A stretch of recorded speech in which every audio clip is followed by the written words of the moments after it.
نحمدہ ونصلی علی رسولہ الکریم اما بعد۔ صحیح البخاری کتاب الجنائز باب نمبر 85 حدیث نمبر 1367 باب ثناء الناس علی المیت، باب ہے لوگوں کا میت کی تعریف کرنا، ثنا کرنا۔ چونکہ ایک حدیث میں زندہ انسانوں کی ان کے منہ پر تعریف کرنے سے منع کیا گیا ہے، تو اب سوال یہ ہوتا تھا کہ زندہ انسان کی مدح اور تعریف کرنا جس کی وجہ سے اس کا تکبر میں، فخر میں آنے کا خدشہ ہو، اس کی تو ممانعت ہے۔ کیا فوت ہونے کے بعد بھی یہ ممانعت ہوگی کہ فوت ہونے والے کے قریب کھڑے ہو کر اس کے جنازے کے وقت یا دفن کرنے کے بعد اس کی کوئی تعریف کی جائے؟ امام بخاری رحمہ اللہ یہ ثابت کرنا چاہتے ہیں کہ فوت ہونے کے بعد اگر کسی کی تعریف کی جائے تو وہ ممانعت میں نہیں ہے، اس کا جواز ہے۔ حدیث نمبر 1367 قال حدثنا آدم قال حدثنا شعبۃ قال حدثنا عبد العزیز بن صہیب قال سمعت انس بن مالک رضی اللہ عنہ یقول مر بجنازۃ فاثنوا علیہ خیرا۔ حضرت انس بن مالک رضی اللہ تعالیٰ فرماتے ہیں ایک جنازہ لے جایا گیا، فاثنوا علیہ خیرا، تو لوگوں نے جن کے پاس سے گزرا تھا انہوں نے اس کی اچھی تعریف کی۔ فقال النبی صلی اللہ علیہ وسلم وجبت، آپ صلی اللہ علیہ وسلم نے اس فوت ہونے والے کے بارے میں فرمایا کہ واجبت، واجب ہوگی، واجبت ثابتت کے معنی میں یعنی ثابت ہوگی اس کے لیے۔ ثم مروا باخرى فاثنوا علیہ شرا، پھر ایک اور جنازہ وہاں سے لے کر لوگ گزرے، لوگوں نے اس کی بری باتیں کی، اس کے بارے میں اس کے شر، فساد اور بگاڑ کے بارے میں باتیں کی، تذکرہ کیا۔ فقال واجبت، تو آپ نے تب بھی فرمایا واجبت۔ فقال عمر بن الخطاب رضی اللہ عنہ ما واجبت، تو عمر رضی اللہ تعالیٰ عنہ انہوں نے عرض کیا اللہ کے رسول کیا واجب ہوا؟ قال ھذا ثنیتم علیہ خیرا، آپ نے فرمایا کہ وہ میت جس کی تم نے اچھی تعریف کی، فواجبت لہ الجنہ، اس کے لیے جنت واجب ہوگی۔ وھذا اثنیتم علیہ شرا، اور یہ جس کا تم نے برا تذکرہ کیا، فواجبت لہ النار، اس کے لیے آگ واجب ہوگی۔ انتم شہداء اللہ فی الارض، تم اللہ کی شہادتی ہو زمین میں تم اللہ کی شہادتی ہو۔ صحیح بخاری کے اس روایت کے اندر اختصار ہے، یہی روایت مستدرک حاکم کے اندر تفصیل کے ساتھ ہے۔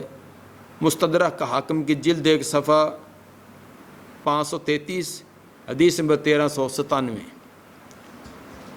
اس کے اندر یہ ہے پہلے جنازہ جس کا گزرا تھا اس کے بارے میں صحابہ کرام نے یہ کہا تھا کہ جنازۃ فلانی فلاں کان یحب اللہ و رسولہ و یعمل بطاعت اللہ ویسعی فیہا، کہ یہ فلاں شخص کا جنازہ ہے جو اللہ اس کے رسول سے محبت رکھتا تھا اور اللہ کی اطاعت کرتا تھا اور اس کی بڑی کوشش بھی کرتا تھا، اس کے بارے میں آپ نے فرمایا تھا کہ اس کے لیے جنت واجب ہوگی۔ اور جو دوسرا جنازہ تھا اس کے بارے میں صحابہ نے یہ کہا تھا کہ جنازۃ فلان الفلانی، یہ فلاں بن فلاں کا جنازہ ہے، فلاں آدمی ہے، کان یبغض اللہ و رسولہ، جو اللہ اس کے رسول کو ناپسند کرتا تھا، ویعمل بمعصیۃ اللہ ویسعی فیہا، اور اللہ کے نافرمانی کے کام کرتا، اسی کی کوشش میں رہتا ہے، اس کے لیے آپ نے فرمایا تھا کہ اس کے لیے جہنم آگ واجب ہوگی۔ اور اس کی تائید مسند احمد کی حدیث نمبر 22555 میں بھی ہے، ابو قتادہ سے صحیح سند کے ساتھ، کہ آپ نے اس شخص کا جنازہ نہیں پڑھا جس کی صحابہ نے مذمت کی تھی اور اس کی برائی بیان کی تھی۔ اور جبکہ دوسرے کا جنازہ جس کی صحابہ نے تعریف کی اس کا جنازہ پڑھایا۔ ثابت ہوا کہ فوت ہونے والا اگر اہل ایمان، اہل عقیدہ، نیک اور صالح لوگ اس کی تعریف کریں تو اللہ تعالیٰ بھی اس کے ساتھ وہی معاملہ کرتا ہے، کیونکہ اگر وہ نیک ہے تو اللہ نے نیک لوگوں کے دلوں کے اندر بات ڈالی کہ تم اس کی تعریف کرو، کیونکہ صحیح العقیدہ، صحیح مسلمان جو عملی طور پر بھی ہے تو وہ کسی غلط آدمی کی تعریف نہیں کرے گا، وہ تعریف اسی کی کرے گا جو اچھا آدمی ہوگا۔ اس کے اندر جو الفاظ انتم شہداء اللہ فی الارض، یہ صحابہ کرام کو آپ نے خطاب کیا، تم اللہ کے شہادتی ہو۔ تو صحابہ کرام صاف ظاہر ہے کسی بد عقیدہ، بے دین، کسی منافق ایسے کی تعریف تو نہیں کریں گے، وہ تو تعریف اسی کی کریں گے جو تعریف کا مستحق ہوگا۔ اور بعد میں جو صحابہ کرام کے نقش قدم پر چلنے والا، ان کا عقیدہ، ان کا منہج، ان کا طریقہ اپنانے والا، وہ بھی ان میں شامل ہوگا۔ تو برے لوگ مراد نہیں ہے، ویسے تو چور چوروں کی تعریفیں، ڈاکو ڈاکوؤں کی تعریفیں کرتے ہیں کہ چور ڈاکو مقابلے میں مارا بھی گیا تو اس کے ہم پیشہ لوگ بڑی تعریف کرتے ہیں کہ فلاں تو بڑا فنکار تھا، فلاں نے اتنے ڈاکے لگائے، اتنے چوریاں کی تھی، کبھی پکڑا ہی نہیں گیا تھا، تو وہ تو اپنے کریں گے۔ تو اس سے یہ ان کی ہر ایک کی تعریف مراد نہیں ہے، اس میں صحیح العقیدہ ایماندار لوگ ان کی تعریف ہے، اور یقیناً وہ اچھے لوگوں کی تعریف کریں گے۔ بہرحال ترغیب یہی ہے کہ جس طرح حقوق اللہ انسان پوری طرح ادا کرنے کی کوشش کرتا ہے، اس طرح حقوق العباد بھی کرے تاکہ مرنے کے بعد اس کے اچھے الفاظ سے تذکرہ کیا جائے، اچھے انداز میں لوگ اس کو یاد کریں۔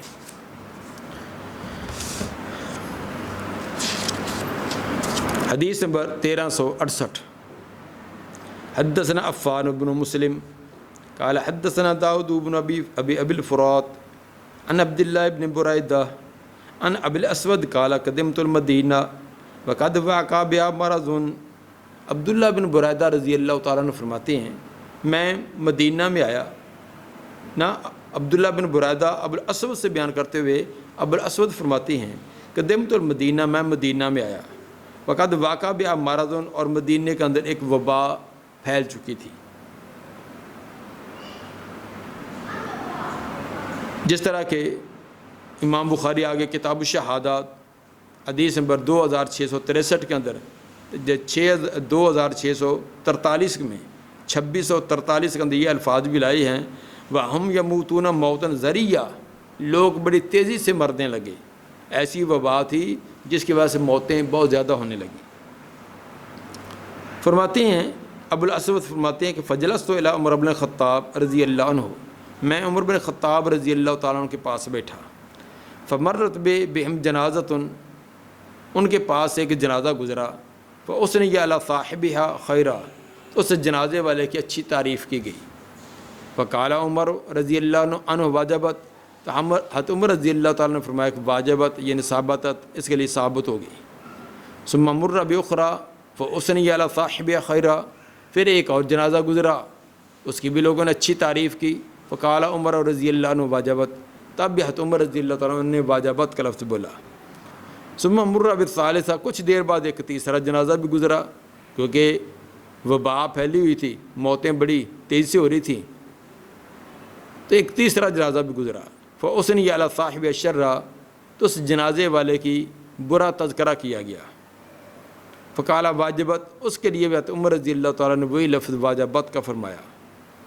فقال ابو الاسود، ابو الاسود نے پوچھا، ابو الاسود کہتے ہیں فقول، تو میں نے پوچھا وما واجبت یا امیر المومنین، اے امیر المومن کیا واجب ہوگی؟ 3 جنازے گزرے، تینوں کے لیے آپ نے واجبت فرمایا۔ قال قلت کما قال النبی صلی اللہ علیہ وسلم، حضرت عمر رضی اللہ تعالیٰ فرمانے لگے کہ میں بھی اسی طرح کہا ہے جس طرح نبی صلی اللہ علیہ وسلم نے فرمایا تھا۔ کیا فرمایا تھا اپنا؟ ایما مسلم شاہد لہ اربعۃ بخیر، جو مسلمان بھی کہ 4 آدمی اس کی اچھی گواہی دے، اس کے نیک اچھے ہونے کی گواہی دیں، ادخلہ اللہ الجنہ، اللہ اس کو جنت میں داخل کر دیتا ہے۔ فقلنا وثلاثۃ، میں نے کہا کہ اگر تین گواہی دیں، قال وثلاثۃ، انہوں نے کہا کہ تین گواہی دیں تب بھی اللہ تعالیٰ ان کی گواہی کے مطابق جنت میں پہنچا دیتا ہے۔ فقلنا واثنان، میں نے کہا کہ اگر دو گواہی دیں، فقال واثنان، انہوں نے کہا کہ دو بھی، اگر دو بھی صحیح مسلمان، موحد، صحیح العقیدہ اور نیک اور صالح، کتاب و سنت کے پابند، دو بھی اگر گواہی دیں، ثم لم نسأل عن الواحد، پھر ہم نے ایک کے بارے میں سوال نہیں کیا، کیونکہ شہادت دو آدمیوں کی کم از کم ہوتی ہے، تو ایک کے بارے میں پھر ہم نے خود ہی نہ پوچھا کہ عام دنیاوی معاملات کے اندر دو کی گواہی ہوتی ہے، تو اس سے اب ہم کام کیا پوچھیں۔ بہرحال اس روایت سے یہ ثابت ہوا کہ اگر کسی کی شہادت اور گواہی کی بہت بڑی جماعت نہیں ہے، تھوڑے افراد بھی دیں، لیکن افراد کو دیکھا جائے گا وہ گواہی دینے والے کیسے ہیں، جس طرح کہ پہلے بتلایا کہ مومن وہ دوسروں کے شہادتی اور گواہ ہوتے ہیں، وہ ناحق گواہی نہیں دیں گے، جس طرح کہ سورہ بقرہ کی آیت نمبر 143 میں فرمایا وَكَذَلِكَ جَعَلْنَاكُمْ أُمَّةً وَسَطًا، ہم نے تم کو ایک بہترین عمدہ امت بنایا ہے، لِتَكُونُوا شُهَدَاءَ عَلَى النَّاسِ، تاکہ تم لوگوں کے اوپر شہادتیں دینے والے بنو، وَيَكُونَ الرَّسُولُ عَلَيْكُمْ شَهِيدًا، اور رسول تمہارے اوپر شہادت دیں گے۔ تو امام داؤدی نے اس بارے میں یہ وضاحت کی ہے، اس معاملے میں اہل فضل اور اہل صدق کی شہادت معتبر ہوگی، فاسق لوگوں کی شہادت قبول نہیں ہوگی۔ فاسق لوگوں کی شہادت تو دنیاوی معاملات میں قابل قبول نہیں ہے۔ بے دین قسم کے اور فاسق قسم کے جھوٹے اور کذاب لوگ، خائن لوگ، ان کی تو دنیاوی معاملات میں شہادت قبول نہیں، تو ان کے لیے جنت کے بارے میں شہادت ان کی کیسے قبول ہو جائے کہ ان کی شہادت پر جنت ملے؟ یہ نیک صالح لوگوں کے بارے میں ہے۔ اور اسی طرح وہ جو شہادت ان کی قبول ہوگی کہ جو نیکی کے بارے میں تو صاف ظاہر ہے کہ اچھے لوگ ہی کریں گے، جن کے ساتھ اچھائی کی وہی، ہاں البتہ اگر برائی کا تذکرہ کیا ہے تو اس کا معاملہ بھی برا کیا جائے گا۔ اس کے اندر ایک تو یہ کہ صحیح العقیدہ کہنے والے کہیں کہ یہ برا تھا، غلط تھا، یہ فاسق تھا، فاجر تھا، فلاں تھا۔ دوسرا اس کے ساتھ عداوت بھی نہ ہو۔ بسا اوقات دلی بغض اور نفرت جو ہے یہ بھی ایسی چیزوں پر آمادہ کر دیتی ہے کہ وہ اس طرح کا برا نہ ہو، لیکن اپنی ذاتی عداوت اور دشمنی کی وجہ سے، اپنی ذاتی تنازع کی وجہ سے وہ اس پر اس طرح کے تبصرے کرے، تو وہ بھی نہیں۔ یعنی دو چیزیں ہونی چاہیے، کسی کی برائی کا تذکرہ کرتے وقت اس میں دیکھا جائے کہ برائی کرنے والا کون ہے، کیا صحیح عقیدہ نیک اور مسلمان ہے، دوسرا کیا اس کے ساتھ کوئی عداوت دشمنی تو نہ تھی۔ باقی رہا نیکی کے بارے میں بھی نیک لوگ، اچھے لوگ اچھوں کی شہادتیں گواہیاں دیتے ہیں، برے بروں کی دیتے ہیں، اس کے اندر بھی صحیح العقیدہ اور اہل ایمان کی گواہی کا اعتبار کیا جائے گا۔ باب نمبر 86، باب ما جاء فی عذاب القبر، باب جو عذاب قبر کے بارے میں آیات اور احادیث اور آثار آئے ہیں ان کا تذکرہ۔ بعض لوگوں کا نظریہ تھا کہ عذاب قبر یہ صرف خبر احاد سے ہی ثابت ہے، تو امام بخاری نے اس کے لیے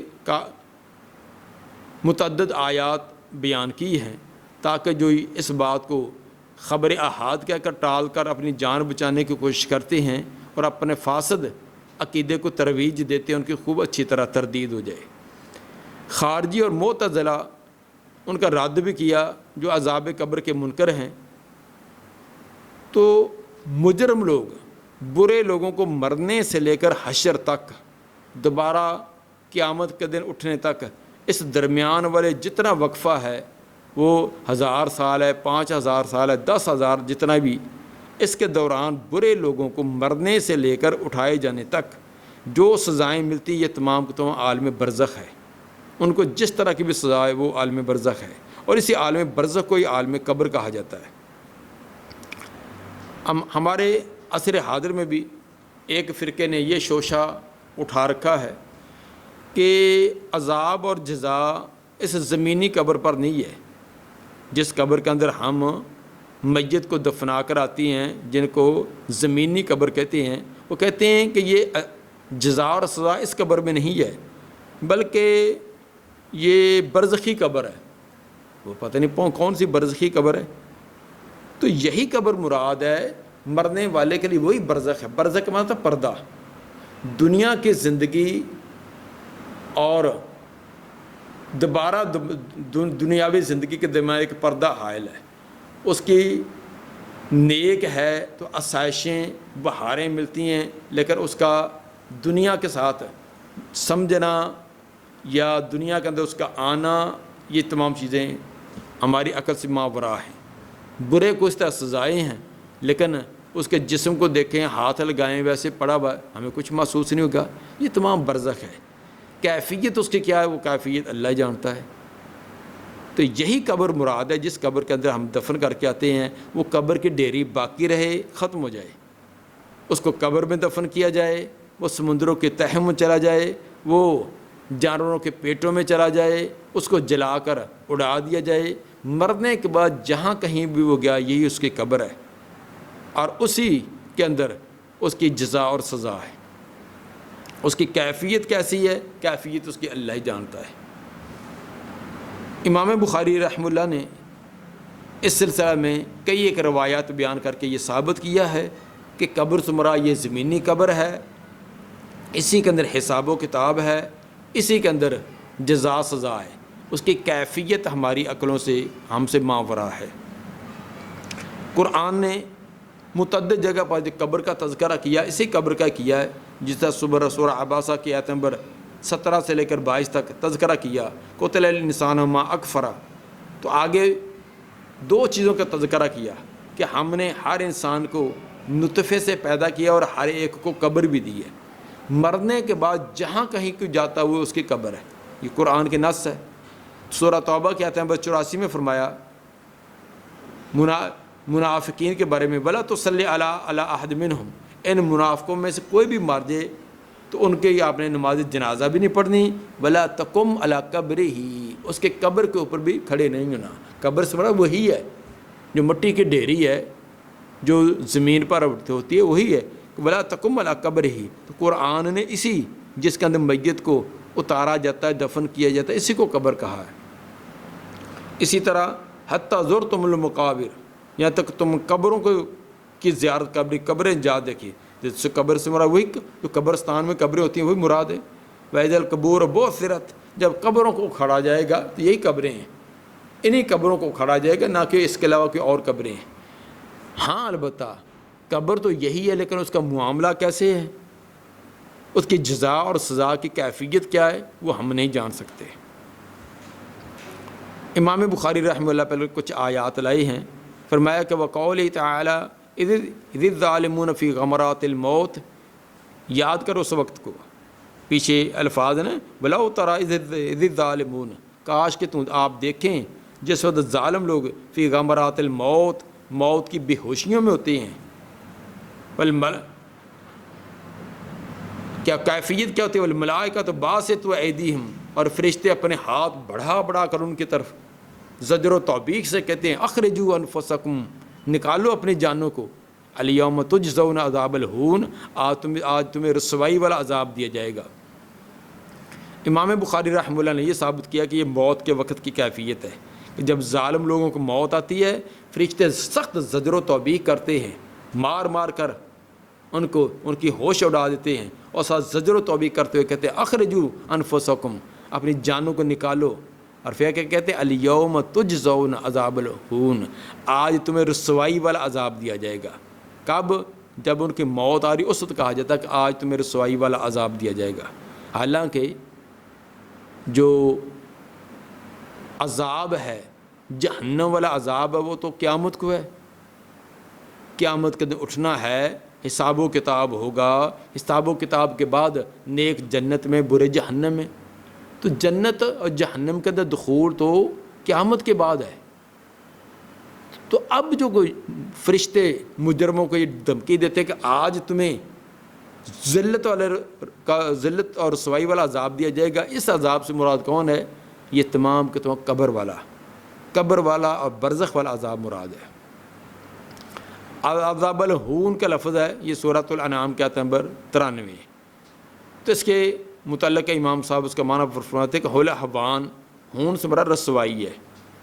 اگر یہ ہون ہا کے ضمہ کے ساتھ ہو اس کا معنی رسوائی، بل ہون اگر ہا کا فتح ہو اس کا معنی ہے رفق، نرمی۔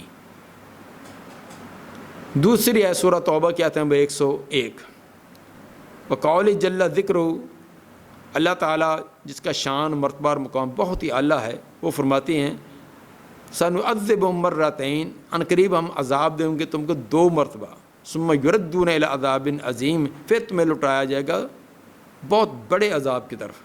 2 مرتبہ تمہیں عذاب دیا جائے گا، پھر بڑے عذاب کی طرف لٹایا جائے گا۔ پھر بڑے عذاب کی طرف لٹایا جانا یہ تو بالکل واضح ہے کہ یہ جو جہنم کا عذاب ہے، مجرموں کو جہنم میں ڈالنا یہ بڑا عذاب ہے۔ تو 2 مرتبہ عذاب دینا، سنعذب مرتین، 2 مرتبہ ہم عذاب دیں گے، اس سے مراد کیا ہے؟ عذاب دنیا اور عذاب قبر۔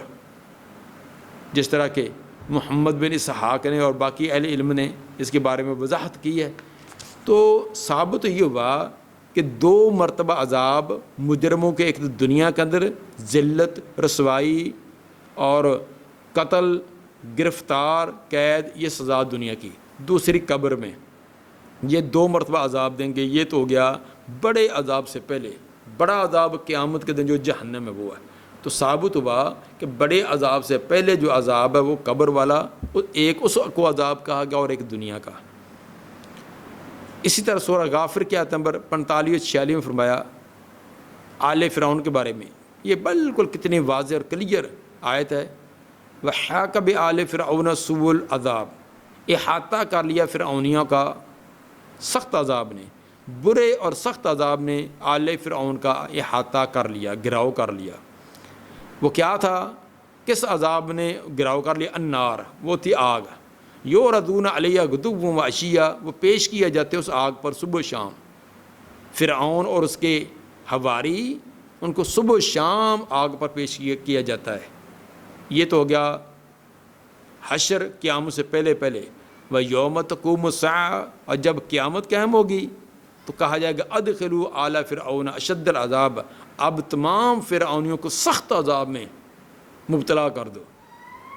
اب یہ قرآن کی آیت ہے کہ جب قیامت قائم ہوگی تو اس وقت فرعون اور اس کے جو حواری تھے ان تمام کے بارے میں یہ فیصلہ ہوگا کہ ان کو سخت ترین عذاب میں داخل کرو۔ اس عذاب سے پہلے جو بیان کیا گیا کہ النار یوردون علیہ غدوا و عشیہ، کہ صبح و شام ان پر آگ پیش کی جاتی۔ یہ کون سی آگ ہے؟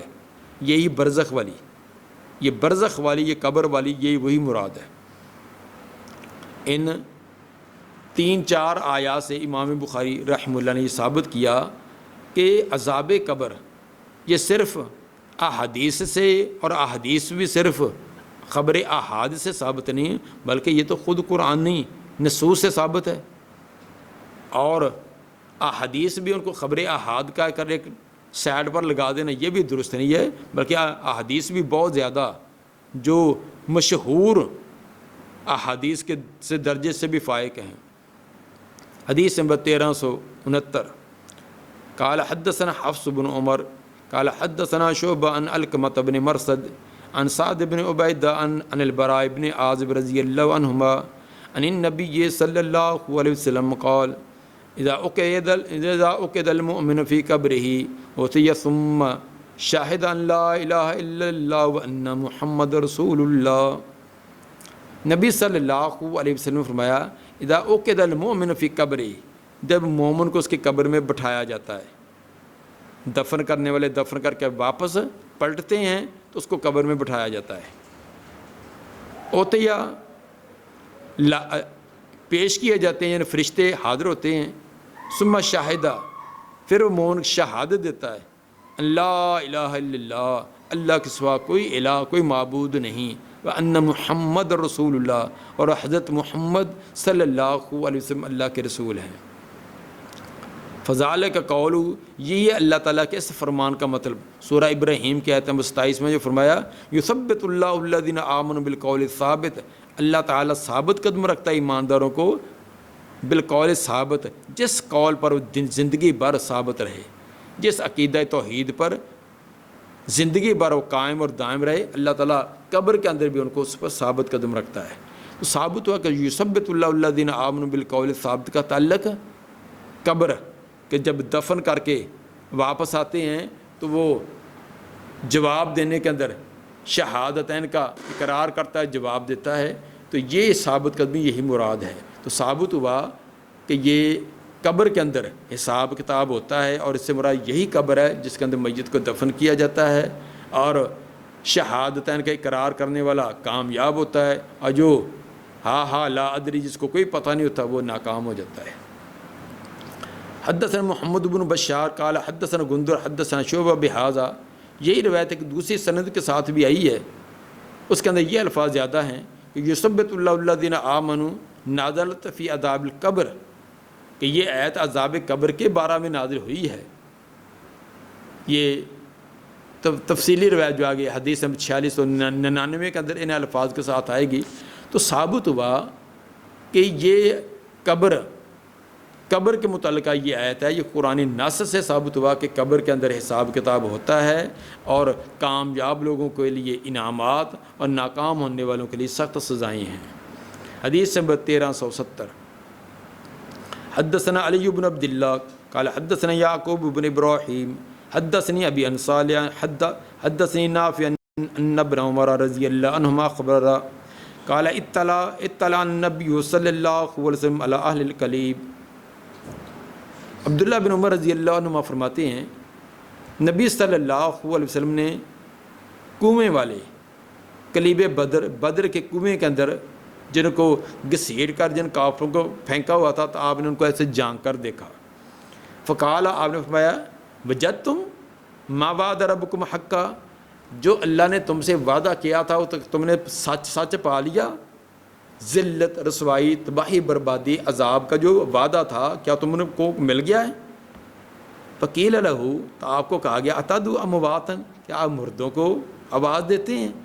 فقال ما انتم باسمع منہم، آپ نے فرمایا تم ان سے زیادہ سننے والے نہیں ہو، ولکن لا یجیبون، لیکن وہ جواب نہیں دے سکتے۔ امام بخاری رحمہ اللہ یہ ثابت کرنا چاہتے ہیں کہ مشرکین بدر کے میدان کے اندر جن کو قتل کیا گیا تھا، تیسرے دن گھسیٹ کر ایک گندے کنویں کے اندر پھینکا گیا، تو آپ نے کنویں کے منڈیر کے اوپر کھڑے ہو کر یہ پوچھا تھا کہ وجدتم، حمزہ استفہام یہاں محذوف ہے، کیا تم نے پا لیا ما وعد ربکم حقا، جو تمہارے رب نے وعدہ کیا تو حق پا لیا؟ تو ثابت ہوا جو ان کو عذاب مل رہا تھا اس کنویں کے اندر، وہی کنواں ان کی قبر تھا، اس کنویں کے اندر گھسیٹ کر وہ پھینکے ہوئے تھے، تو وہی کنواں ان کی قبر تھی، قبر بن گیا تھا۔ تو مرنے کے بعد جہاں کسی کا جسم جاتا ہے وہی اس کی قبر ہے، اور اسی میں کے اندر ان کی اچھا تو جزا، برا تو اس کی سزا شروع ہو جاتی ہے۔ حدیث نمبر 1371 قال حدثنا عبداللہ ابن محمد حدثنا سفیان عن حشام بن عروہ عن ابی عن عائشہ رضی اللہ عنہ قالت انما قال النبی صلی اللہ علیہ وسلم انم لا يعلمون الان انما كنت اقول حق وقد قال اللہ تعالی فانك لا تسمع الموتى۔ نبی صلی اللہ علیہ وسلم نے فرمایا انہی قلیب بدر کے کنویں کے اندر جو گھسیٹ کر پھینکے ہوئے کافر تھے ان کے متعلق فرمایا انہم لا یعلمون الان، یہ اب جانتے ہیں، اب ان کو پتہ ہے، پتہ چل گیا ہے، انما کنت اقول حق، کہ جو کچھ میں ان کو کہتا تھا وہ حق بات تھی، جو میں ان کو دین کی دعوت دیتا تھا، ایک اللہ کی دعوت دیتا، توحید کی دعوت دیتا تھا، وہ حق تھی، اب ان کو پتہ چل گیا ہے۔ لیکن اب موت آنے سے سلسلہ ختم ہو چکا ہے، اب تسلیم کر چکے ہیں، مان چکے، لیکن اب ماننے کا فائدہ نہیں ہے۔ قد قال اللہ تعالیٰ، اور تحقیق اللہ تعالیٰ نے فرمایا ہے فإنک لا تسمع الموتى، آپ مردوں کو نہیں سنا سکتے۔ باقی اصول تو یہی ہے، سورہ روم کے آیت نمبر 52 کہ فإنک لا تسمع الموتى، آپ مردوں کو نہیں سنا سکتے، لیکن جن کو اللہ چاہے ان کو جو جتنی بات چاہے اللہ سنا دے، جیسے قلیب بدر کے کافروں کو آپ کی وہ بات سنا دی، اور اسی طرح دفن کرنے کے بعد آنے والوں کی جوتوں کی آہٹ سنا دی جاتی ہے. یہ استثنائی صورت ہے، باقی اصول یہی ہے کہ مردوں کو نہیں سنایا جا سکتا. حدیث نمبر 1372. حدثنا عبدان اخبرني ابي عن شعبہ سمعت الاشعث عن ابي عن مسروق عن عائشہ رضی اللہ عنہا ان یہودیۃ دخلت علیہ. ایک یہودی عورت سیدہ عائشہ رضی اللہ تعالیٰ عنہ کے پاس آئی. فذاکرت عذاب القبر، اس نے عذاب قبر کا تذکرہ کیا کہ قبر کے اندر عذاب ہوتا ہے. فقالت لها اعاذک اللہ من عذاب القبر. وہ سیدہ عائشہ رضی اللہ تعالیٰ عنہ کو کہنے لگی اللہ آپ کو بھی عذاب قبر سے بچائے. سیدہ فرماتی ہیں فسالت عائشہ تو رسول اللہ صلی اللہ علیہ وسلم عن عذاب القبر. حضرت عائشہ رضی اللہ تعالیٰ عنہ نے رسول اللہ صلی اللہ علیہ وسلم سے پوچھا عذاب قبر کے بارے میں کہ ایک یہودیہ عورت نے ایسے ایسے کہا، کیا اس کی بات درست ہے؟ فقال نعم عذاب القبر. آپ نے فرمایا کہ ہاں عذاب قبر ہے. آپ نے اس بات کی تصدیق کی کہ ہاں عذاب قبر ہے. نام عذاب القبر آگے صحیح مسلم کی حدیث نمبر 584 میں یہ اس کی زیادہ وضاحت ہے کہ داخلت علیہ امرأۃ من الیہود، ایک یہودیہ عورت میرے پاس آئی اور کہنے لگی حل شعرت انکم تفتنون فی القبور. سیدہ کیا آپ کو پتہ ہے کہ قبروں کے اندر بھی لوگوں کی آزمائش ہوتی ہے؟ قالت فرتع رسول اللہ صلی اللہ علیہ وسلم وقال انما یفتن یہود.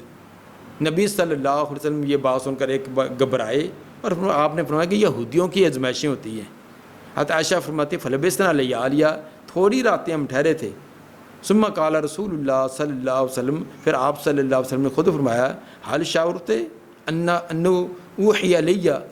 سیدہ عائشہ کیا تمہیں پتہ چلا ہے کہ اللہ تعالیٰ نے وحی نازل کر کے مجھے یہ بتلا دیا ہے انکم تفتنون فی القبور، تمہاری قبروں کے اندر آزمائش اور امتحان ہوتا ہے. سیدہ فرماتی فسمعت رسول اللہ صلی اللہ علیہ وسلم یستعیذ من عذاب قبر، پھر آپ عذاب قبر سے پناہ طلب کیا کرتے تھے. قالت عائشہ رضی اللہ عنہ فما رأیت رسول اللہ صلی اللہ علیہ وسلم بعد صلی صلاۃ الا تعوذ من عذاب القبر. اس واقعے کے بعد جب بھی آپ نے نماز پڑھی تو نماز کے بعد عذاب قبر سے پناہ طلب کی. زیادہ گندر عذاب القبر حق. گندر نے یہ روایت بیان کی ہے تو اس کے اندر نام عذاب القبر کے بعد عذاب القبر حق کے الفاظ بھی ہے کہ ہاں عذاب قبر حق اور سچ ہے. تو ثابت ہوا اس سے مراد وہی زمینی قبر ہی مراد ہے. اسی کے بارے میں آپ نے کہا کہ اسے آزمائش ہوتی ہے اور اسی کے بارے میں کہا کہ برے لوگوں کو جو عذاب ہوتا ہے یہ قبر میں عذاب ہونا یہ برحق ہے. حدیث نمبر 1373. حدثنا یحیی بن سلیمان حدثنا ابن وهب قال اخبرني یونس عن ابن شهاب اخبرني عروة بن الزبير انه سمع اسماء بنت ابي بکر رضی اللہ عنہما تقول قام رسول اللہ صلی اللہ علیہ وسلم خطیبا وذکر فتنة القبر. ایک دن رسول اللہ صلی اللہ علیہ وسلم کھڑے ہوئے خطبہ دینے کے لیے آپ نے قبر کے فتنے اور آزمائش کا تذکرہ کیا. التی یفتتن فیہا المرء، جو آدمی کو قبر کے اندر آزمائشی اور آزمائش آتی ہے اس کا تذکرہ کیا. فلما ذاکر ذالک زج المسلمون زجتاً، جب آپ نے یہ چیز ذکر کی تو گھبرائے مسلمان، سخت گھبرانا، ان کے اوپر ایک سخت گھبراہٹ والی کیفیت طاری ہوئی. اس سے بھی ثابت ہو یہی قبر مراد ہے جس کا آپ نے تذکرہ کیا اور اسی کے بارے میں آزمائش کا بیان کیا ہے. حدیث نمبر 1374. حدثنا عیاش بن الولید قال حدثنا عبد العالى حدثنا سعید عن قتادہ عن انس بن مالک رضی اللہ عنہ انه حدثهم ان رسول اللہ صلی اللہ علیہ وسلم قال ان العبد اذا وضع في قبره. آپ نے فرمایا کہ جب بندہ قبر میں رکھا جاتا ہے وتولى عنه اصحاب، اور اس کے ساتھی واپس پلٹتے ہیں، وانه ليسمع قرع نعالهم، تو وہ ان کی جوتوں کی آہٹ سنتا ہے. عطاء مالکان فیوقظان، اس کے بعد دو فرشتے آتے ہیں اس کو بٹھا لیتے ہیں، فیقولان، وہ کہتے ہیں، یہ تمام اسی قبر کا تذکرہ ہو رہا ہے. کیا جب بندہ قبر میں رکھا جاتا ہے، کون سی قبر؟ یہی جو زمینی قبر ہے. وتولی عنہ اصحابہ، اور قبر میں دفنانے کے بعد اس کے ساتھی واپس پلٹ لیتے ہیں. وانہ لیسمع قرع نعالهم، تو ان کے جوتوں کے آہٹ بھی سنتا ہے. اسی قبر کا تذکرہ. عطاء ملکان، دو فرشتے آتے ہیں، فیوقظان، اس کو دونوں بٹھا لیتے ہیں. فیقولان، پوچھتے ہیں، ماں کنت تقول، فی حاضر رجل، تو اس آدمی کے بارے میں کیا کہتا تھا، یعنی محمد صلی اللہ علیہ وسلم کے بارے میں. وَأَمَّا الْمُؤْمِنُ فَيَقُولُ، مومن تو کہتا ہے اشہدُ انہ عبد اللہ ورسولہ، میں گواہی دیتا ہوں وہ جو ہمارے اندر رسول اور نبی بنا کر بھیجے گئے تھے وہ اللہ کے بندے اور اللہ کے رسول تھے.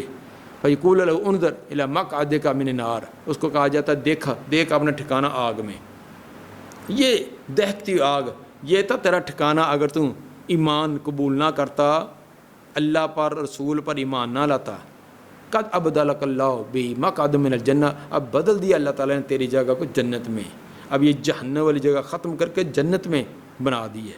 فیراہما جمعیہ، جنت اور جہنم دونوں دیکھتا ہے.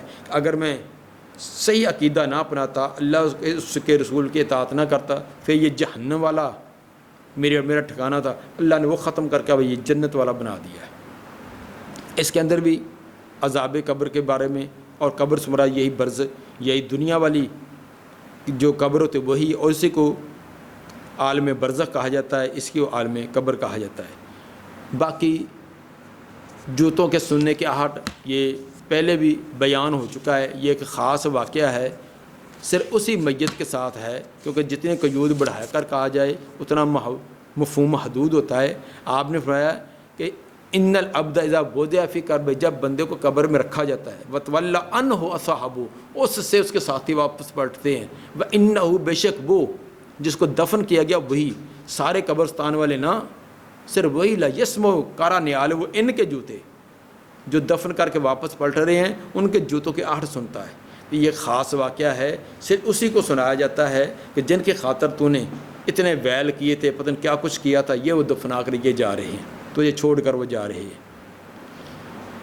تو اگر نہ دیگر قبروں والے ان کو پتہ ہوتا ہے، نہ وہ ان کے آہٹ سنتے ہیں، اور یہ بھی صرف جوتوں کے آہٹ سنتا ہے، ان کی باتیں، ان کا شور شرابہ، وہ بات سے بوٹیاں بھیجتے رہیں کہ کہہ بھی میرا رب اللہ ہے، میرا نبی محمد صلی اللہ علیہ وسلم، یہ بات باہر والوں کی باتیں وہ نہیں سنے گا. تو یہ کہ دنیا کا امتحانی کمرہ نہیں ہے کہ ونڈو کے ساتھ کھڑے ہو کر بوٹیاں پھینکتے رہیں یا آوازیں سناتے رہیں، تو آپ کا جو اندر بیٹھا ہوا ساتھی ہے وہ سن کر نقل کرتا رہے.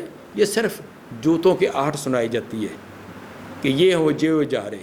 اگر وہی جو دفنا کر گئے ہیں آدھے گھنٹے بعد میں آ کر قبر پر شور بھی مچاتے رہیں، وہ پاؤں بھی جوتے بھی چڑھاتے رہیں، شور بھی کرتے رہے، وہ نہیں سنے گا. صرف وہی بات ہے. اور اسی وقت دو فرشتے آتے ہیں، حساب کتاب شروع ہوتا ہے. یہ حساب و کتاب اسی قبر میں ہو جاتا ہے. اللہ تعالیٰ تمام مسلمانوں کو، تمام اہل ایمان کو قبر کے معاملات کے اندر اللہ تعالیٰ ان کے لیے آسانی کرے، حساب و سوال و جواب کے اندر آسانیاں پیدا کرے، اور ان کا کامیابی اور نجات والا ان کے ساتھ معاملہ کرے. سبحان ربک رب العزت عما یصفون وسلام علی المرسلین والحمد للہ رب العالمین.